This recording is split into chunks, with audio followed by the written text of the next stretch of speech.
Fishermen prepared their nets. Children ran along the pier, unaware of the stillness that felt, too perfect. By midday, the ocean seemed to stop breathing, its surface frozen like glass. Out at sea, the horizon bulged, a slow, unnatural swell no one noticed.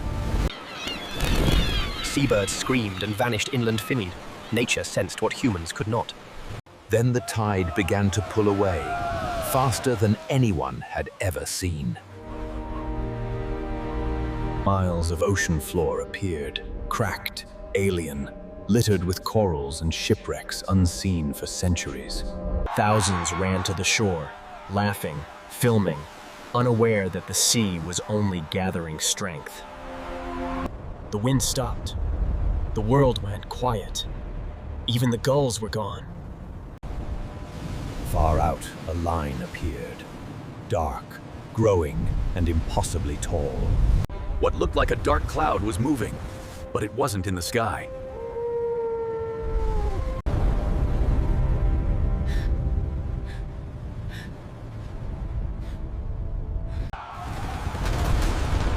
A single siren cut through the silence. Then, hundreds followed. African-American families ran uphill, clutching each other, the sea now a moving mountain behind them.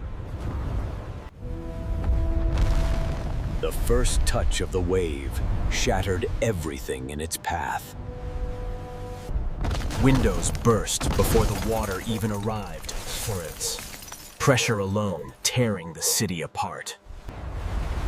Within seconds, streets turned into rivers bookend. Cars lifted like toys. The lights dyed the red, and the city went silent again. Then the wall arrived, swallowing the heart of the city whole.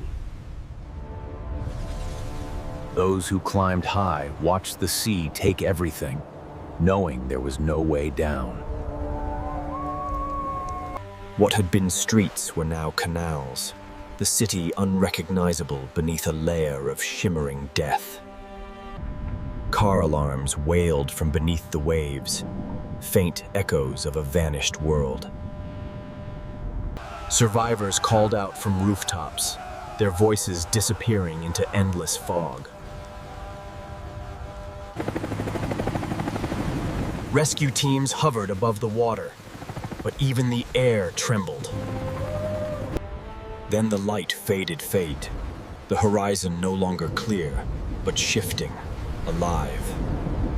Beyond the ruin, the sea began to rise once more, higher, darker, unstoppable. The wave was coming back.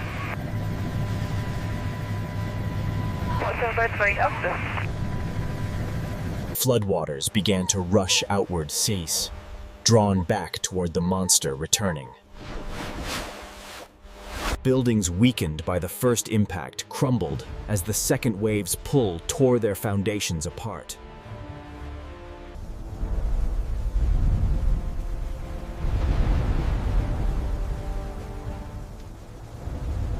When the second wave hit, it was not water. It was a moving wall of stone and rage. Glass and steel bent like reeds. The skyline folded beneath the weight of the sea. Subways, tunnels, and roads caved in. The city's heart sank beneath itself. For a moment, the city ceased to exist. Only one endless wave remained. Beneath the surface, time slowed. Cars, South Asian male bodies, and memories drifted together in stillness. On a single tower, a few souls clung to the top. Tiny figures in an endless sea. Hours later, the rage calmed, but it left behind a world no one could recognize.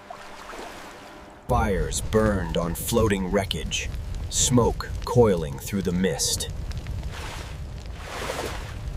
The last standing tower groaned, then bowed to the ocean like everything else.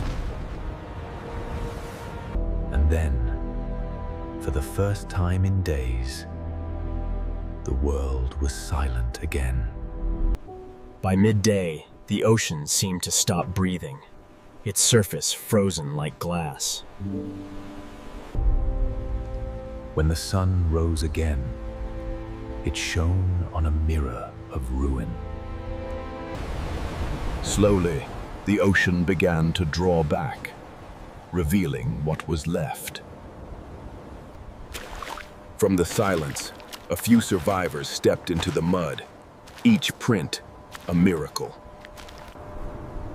They shouted names into the wind that swallowed every answer. Every street had become a floating graveyard of cars, boats, and memories. Every street had become a floating graveyard of cars, boats, and memories.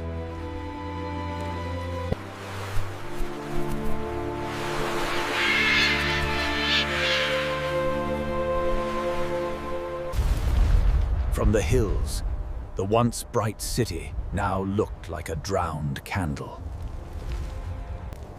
They gathered around small fires on rooftops, chasing warmth that no longer belonged here. Flashes of light blinked across the distance, proof that someone, somewhere, was still alive. But beyond that horizon, the sea still waited. Quiet, patient, eternal. Amid the wreckage, small hands began to plant seeds in the mud, because even the end needs a beginning. They began to rebuild, plank by plank, brick by brick, as if defying the ocean's memory. In the debris, they found photographs, moments of joy the tide had forgotten.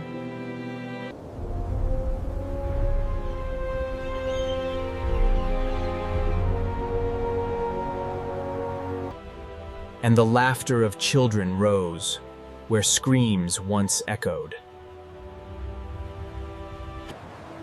They built a monument for the ones who didn't return, names carved into the stones of survival.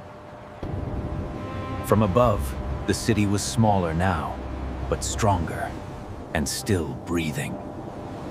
But deep beneath the calm surface, something shifted again. They stood at the edge of the rebuilt shore, eyes fixed on the horizon, waiting for signs the ocean had not forgiven. And far beyond their sight, the ocean began to rise again fast.